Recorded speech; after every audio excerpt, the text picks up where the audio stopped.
Cet exercice est une récapitulation de tout ce que nous avons vu dans le cours des fonctions. Il nous permet de nous rappeler des différentes propriétés essentielles pour étudier et tracer plusieurs fonctions usuelles que nous pouvons rencontrer. En somme, cet exercice s'est avéré très riche, non seulement en consolidant nos connaissances théoriques, mais aussi en nous entraînant à appliquer ces concepts de manière plus pratique pour des analyses de fonctions plus complexes. Nous avons ainsi développé une approche méthodique et rigoureuse pour l'étude des fonctions, indispensable pour les années à venir dans notre parcours scientifique. Exercice 4. On considère f la fonction définie par f de x est égale à moins x sur x au carré moins 1. Premièrement, déterminons d de f le domaine de définition de cette fonction. On a f de x est égal à moins x sur x au carré moins 1. Alors, d de f est égal à x appartient à R, tel que x au carré moins 1 est différent de 0. X au carré moins 1 est égal à 0 signifie que x est égal à moins 1 ou x est égal à 1. Alors, d de f est égal à R sauf moins 1 et 1. Deuxièmement, étudier la parité de la fonction f. On sait que d de f est égal à R sauf moins 1 et 1. Donc, si x appartient à d de f, alors moins x appartient à d de f.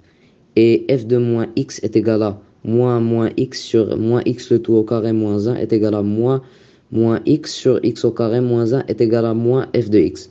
Donc, f de moins x est égal à moins f de x, d'où f est impair. On passe au quatrième exercice, sa troisième question. Soit f la fonction définie par f de x est égal à moins x sur x au carré moins 1. On demande de montrer que le taux de variation de x et y est égal à xy plus 1 sur x au carré moins 1 facteur y au carré moins 1. Alors, on a le taux de variation de xy est égal à f de x moins f de y sur x moins y. Nous allons remplacer les deux fonctions et nous allons réduire les deux fractions. Ce qui va nous donner moins x facteur y au carré moins 1 plus y facteur x au carré moins 1 sur x au carré moins 1 facteur y au carré moins 1 sur x moins 1. X moins y, désolé. Nous allons développer puis réduire le numérateur de la première fraction. Et ça peut nous donner x moins 1 facteur xy plus 1 sur x au carré moins 1 facteur y au carré moins 1, le tout sur x moins y. Nous allons simplifier par les deux x moins y, ça va nous donner finalement xy plus 1 sur x au carré moins 1 facteur y au carré moins 1. Soit la fonction f définie par f de x égale à moins x sur x au carré moins 1. Étudier les variations de la fonction f sur 0, 1 et 1 plus l'infini. Rappelons d'abord quelques propriétés sur les fonctions. Si le taux de variation de la fonction est positif sur un intervalle donné, alors la fonction est croissante.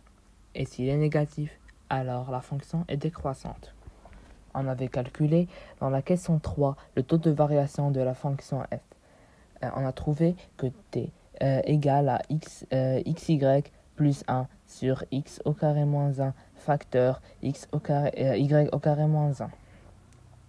On commence sur l'intervalle 0,1. Sur 0,1, on a x est compris entre 0,1 et y est compris entre 0,1. Donc, on va essayer d'encadrer ce taux de variation. Donc, xy est compris entre 0,1 et x au carré moins 1 est inférieur ou égal à 0 et y au carré moins 1 est inférieur ou égal à 0. D'où xy plus 1 est compris entre 1 et 2.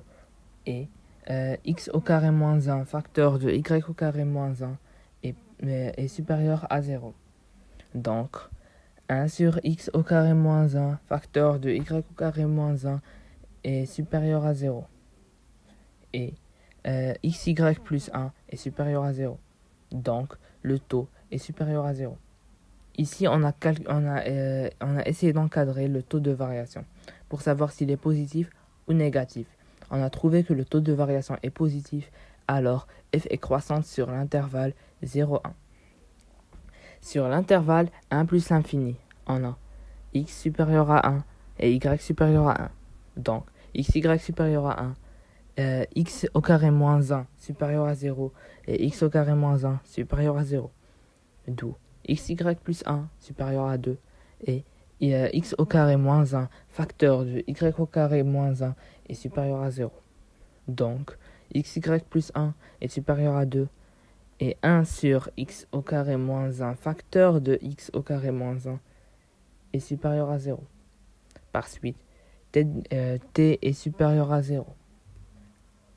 On a le taux de variation est positif, alors f est croissante sur 1 plus l'infini. Ici, on remarque que f est croissante sur les deux intervalles. On attaque directement la 5e question. Dresser le tableau de variation de la fonction f sur df. On sait que f est croissante sur 0,1 d'après la question précédente et sur 1 plus l'infini. Et puisque f est impair, alors f est aussi croissante sur moins 1, 0 et moins l'infini, moins 1. Il ne faut pas oublier les valeurs interdites, qui sont moins 1 et 1. Donc, on peut tracer le tableau de variation qui apparaît à l'écran.